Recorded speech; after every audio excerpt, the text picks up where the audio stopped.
ಭವನದ ಲಾಬಿ ಸೇರಿ ಹಲವೆಡೆ ಮಳೆ ನೀರು ಸೋರಿಕೆ ಆಗಿಬಿಟ್ಟಿದೆ. ಲಾಬಿ ಮೇಲ್ಗಡೆಯಲ್ಲಿ ಒಂದು ಡೋಮು ಇದೆ ಅಂತ ಅಂದ್ಕೊಂಡಿದ್ದೀನಿ ನಾನೀಗ. ಕರೆಕ್ಟ್, ಅಲ್ಲಿದೆ ಅಲ್ವಾ?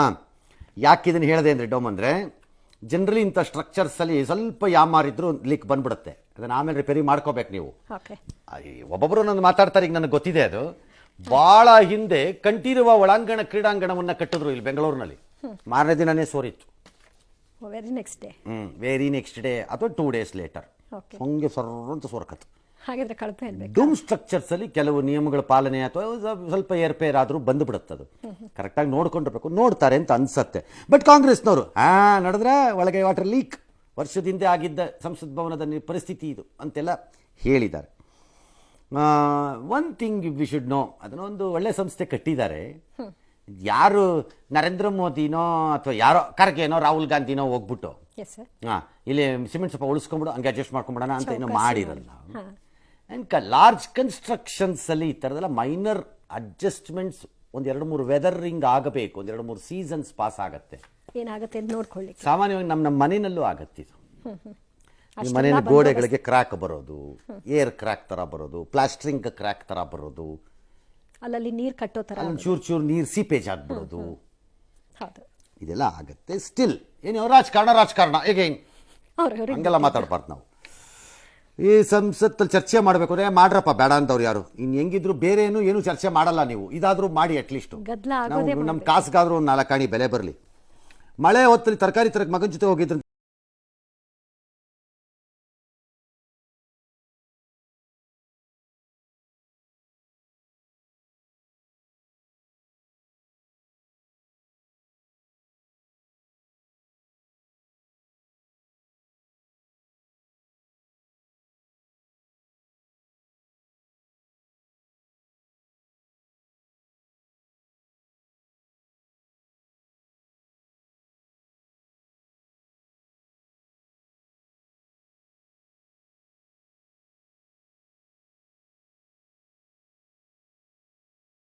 ಸಂಸತ್ ಗುಮ್ಮಟದಿಂದ ನೀರು ಸೋರ್ತಾ ಇದೆ.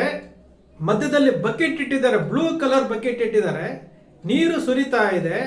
ಅದರ ಬಗ್ಗೆ ನಮ್ಮ ಕನ್ನಡದ ಹಿರಿಯ ಪತ್ರಕರ್ತರು, ಅನುಭವಿ ಪತ್ರಕರ್ತರು, ನಮ್ಮೆಲ್ಲರ ಅಚ್ಚುಮೆಚ್ಚಿನ ಪಬ್ಲಿಕ್ ಟಿವಿಯ ರಂಗಣ್ಣನವರು ಮಾತಾಡ್ತಾರೆ. ಅದೇನ್ ದೊಡ್ಡ ವಿಚಾರ ಅಲ್ಲ ಬಿಡ್ರಿ.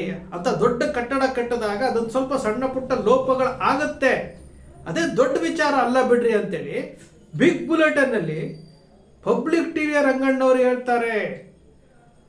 1500 ಕೋಟಿ ರೂಪಾಯಿ ಜನರ ತೆರಿಗೆ ಹಣದಿಂದ ಸಂಸದರು ಕೂರುವಂತಹ ಜಾಗ, ಹಳೆಯ ಸಂಸತ್ ಕಟ್ಟಡ 150 ವರ್ಷಗಳಾದರೂ ಸಹ ಇವತ್ತಿಗೂ ಸಹ ಗಟ್ಟಿಮುಟ್ಟಾಗಿದೆ. ಪಕ್ಕದಲ್ಲಿರುವಂಥದ್ದು ಹೊಸ ಸಂಸತ್ ಭವನ ಉದ್ಘಾಟನೆಯಾಗಿ 1 ವರ್ಷ ಆಗಿದೆ. ಹವನ ಪೂಜೆಗಳನ್ನ ಮಾಡಿದ್ರು, ಹೋಮಗಳನ್ನ ಮಾಡಿದ್ರು, ಸೆಂಗೋಲನ್ನ ಇಟ್ಕೊಂಡು ಬಂದ್ರು, ಒಳಗಡೆ ಹೋದ್ರು, ಎಲ್ಲವನ್ನೂ ಮಾಡಿದಂತಹ ಪ್ರಧಾನಮಂತ್ರಿಗಳು ಅವರು ಉದ್ಘಾಟನೆ ಮಾಡಿದಂಥ ಸಂಸತ್ ಭವನ ಸ್ಪೇಸ್ ಟೆಕ್ನಾಲಜಿಯ ಮೂಲಕ ಏನು ಸಂಸತ್ ಭವನವನ್ನು ಕಟ್ಟಿದ್ದಾರೆ. ಸ್ಪೇಸ್ ಟೆಕ್ನಾಲಜಿಯ ಮೂಲಕ ರೋಡ್ಗಳನ್ನು ತಯಾರು ಮಾಡಿದ್ದಾರೆ. ಸ್ಪೇಸ್ ಟೆಕ್ನಾಲಜಿಯ ಮೂಲಕ ವಿಮಾನ ನಿಲ್ದಾಣಗಳನ್ನು ತಯಾರು ಮಾಡಿದ್ದಾರೆ. ಇಂತಹ ಸ್ಪೇಸ್ ಟೆಕ್ನಾಲಜಿ ಇವತ್ತು ಒಂದು ಮಳೆಗೆ ಸಂಸತ್ ಭವನ ನೀರು ಸುರಿತಾ ಇದೆ.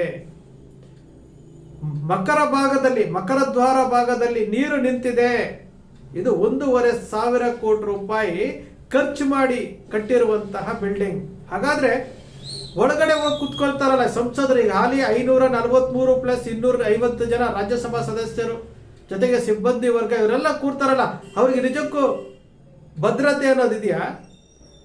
ಒಳಗಡೆ ಧೈರ್ಯವಾಗಿ ಕೆಲಸ ಮಾಡ್ಬೋದಾ? ಧೈರ್ಯವಾಗಿ ಮಾತಾಡ್ಬೋದಾ? ಕಾಂಗ್ರೆಸ್ ಪಕ್ಷದ ಒಬ್ಬ ಸಂಸದ ಅದರ ಬಗ್ಗೆ ಪ್ರಶ್ನೆ ಮಾಡಿದ್ರೆ ನಮ್ಮ ಪಬ್ಲಿಕ್ ಟಿವಿಯ ರಂಗಣ್ಣವ್ರು ಹೇಳ್ತಾರೆ, ಅದೇನು ಪ್ರಶ್ನೆ ಮಾಡುವಂತ ವಿಚಾರ ಏನ್ರಿ?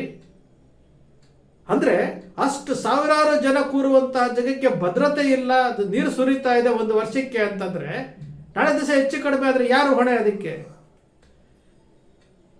ಸಾವಿರಾರು ಕೋಟಿ ರೂಪಾಯಿ ಖರ್ಚು ಮಾಡಿ ಅಯೋಧ್ಯ ರಾಮ ಮಂದಿರ ನಿರ್ಮಾಣ ಮಾಡ್ತಾರೆ, ಅವಧಿಗೆ ಮುಂಚಿತವಾಗಿ ಉದ್ಘಾಟನೆ ಮಾಡ್ತಾರೆ, ಎಲೆಕ್ಷನ್ ಮುಂಚಿತವಾಗಿ ಲಾಭ ಪಡ್ಕೊಳ್ಳಕ್ಕೆ.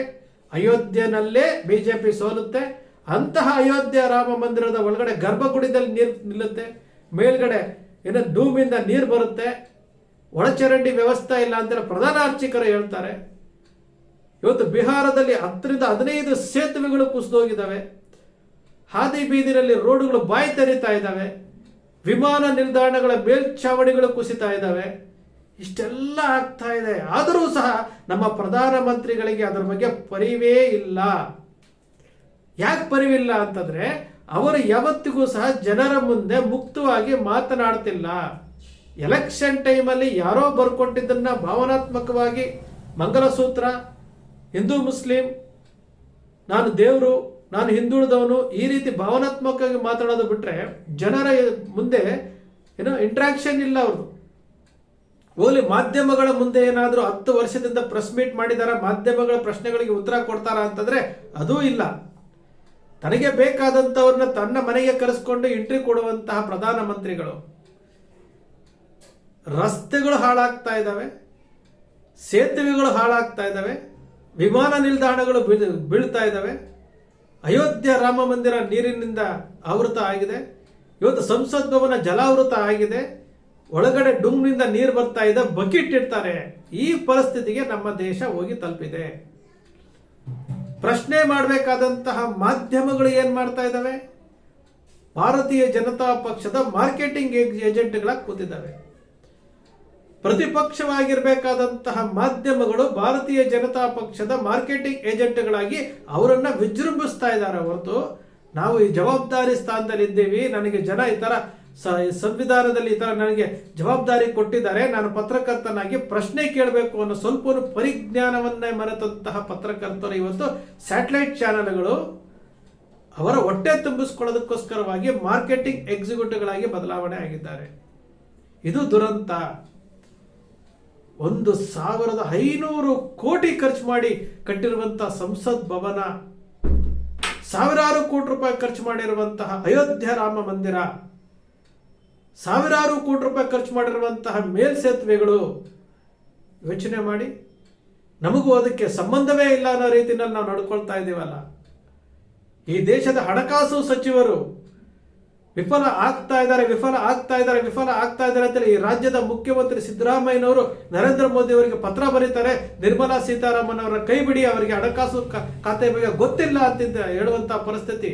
ಸ್ವತಃ ನಿರ್ಮಲಾ ಸೀತಾರಾಮನ್ ಅವರ ಪತಿ ಪರಕಾಲ ಪ್ರಭಾಕರ್ ಅವರು ಹೇಳ್ತಾರೆ ಇವರಿಗೆ ಆಡಳಿತವೇ ಗೊತ್ತಿಲ್ಲ ಅಂತಾರೆ. ಸುಬ್ರಹ್ಮಣ್ಯ ಸ್ವಾಮಿ ಹೇಳ್ತಾರೆ, ಬಿಜೆಪಿ ಪಕ್ಷದ ಸಂಸದ ಹೇಳ್ತಾರೆ ನಿರ್ಮಲಾ ಸೀತಾರಾಮನ್ ಅವರಿಗೆ ಹಣಕಾಸು ಇಲಾಖೆನೇ ಗೊತ್ತಿಲ್ಲ, ಅವ್ರನ್ನ ಕೈ ಬಿಡಿ ಅಂತ ಹೇಳ್ತಾರೆ. ಅಂತವ್ರನ್ನ ಇಟ್ಕೊಂಡು ಬಡ್ಜೆಟ್ನ ಮಂಡಿಸ್ತಾರೆ.